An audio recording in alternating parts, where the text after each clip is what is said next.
Hello everybody, it's May 29th. This is your Grand Portage Community Garden Update.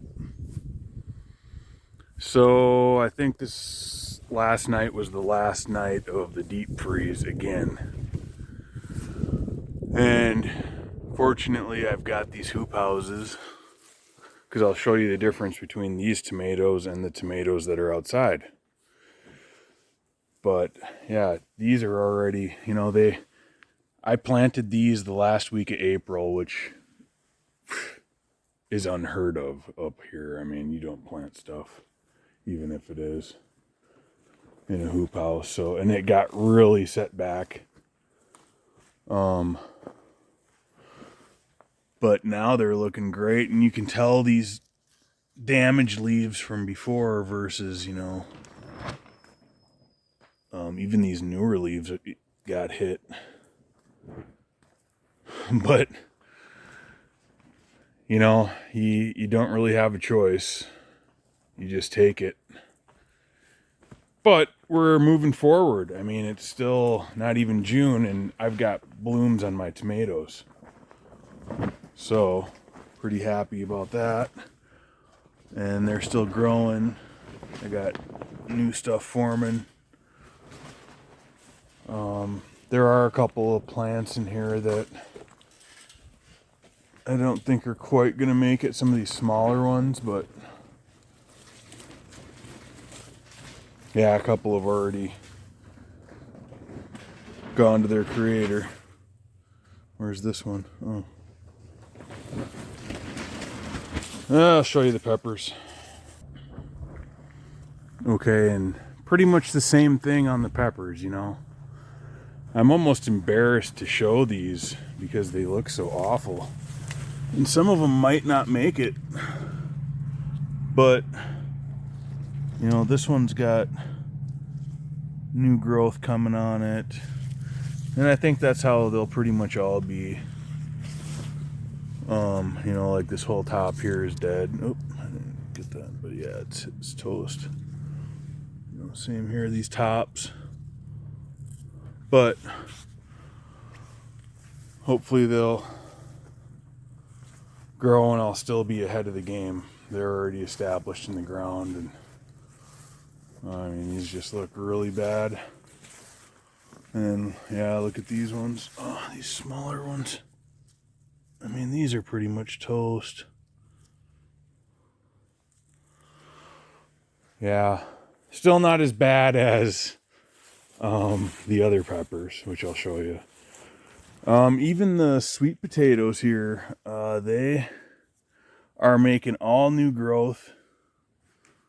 You can see the same thing here. These frost and died. Basically 3 nights of this.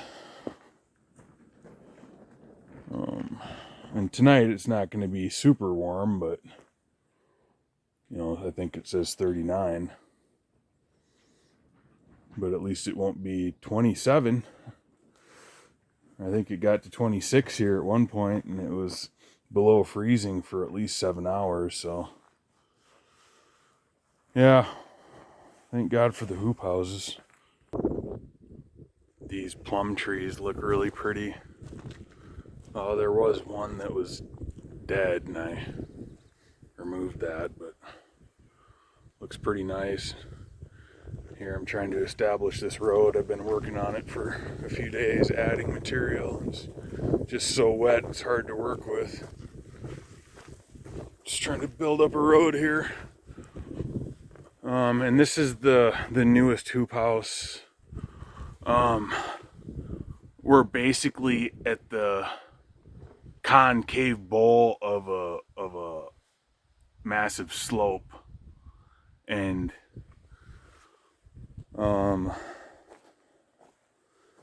it's not so bad right now, actually. Since we left it open, it seems to be drying out, and we have it closed, and it gets so hot in here, for some reason it just wicks the water into the soil, and it just turns to like a quicksand.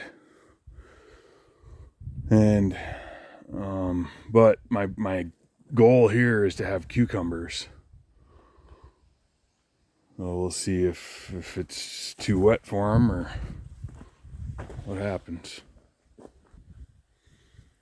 But because this is such a slope here, and it all just drains, basically all the water drains through the shed, comes down here to where the gate is, and then just pours in around this weed box, I guess you could call it.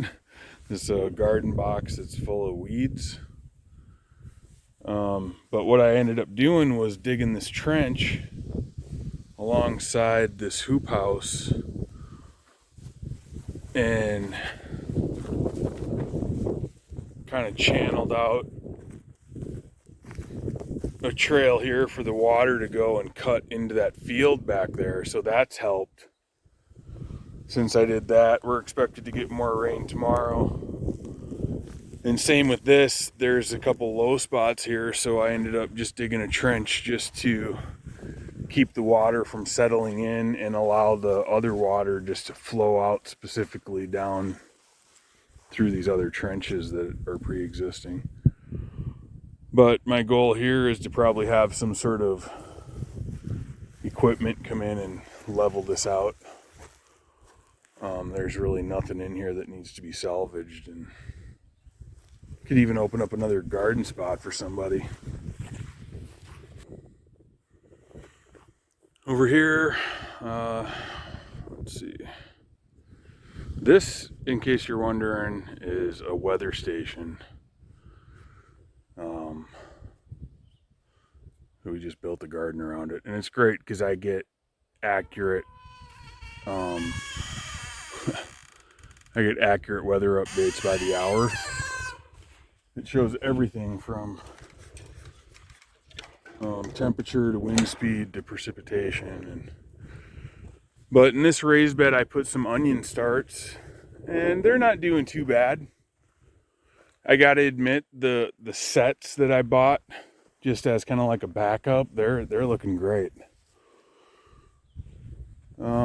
Here's a bunch of turnips and rutabagas.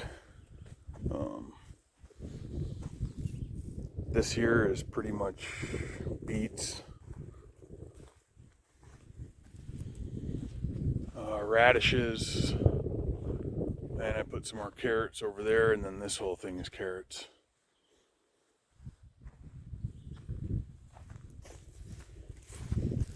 And here's some nice looking garlic. Really nice looking. Oh, that's a whole row there of garlic. It's about 75, 80 feet. And here's the onion set.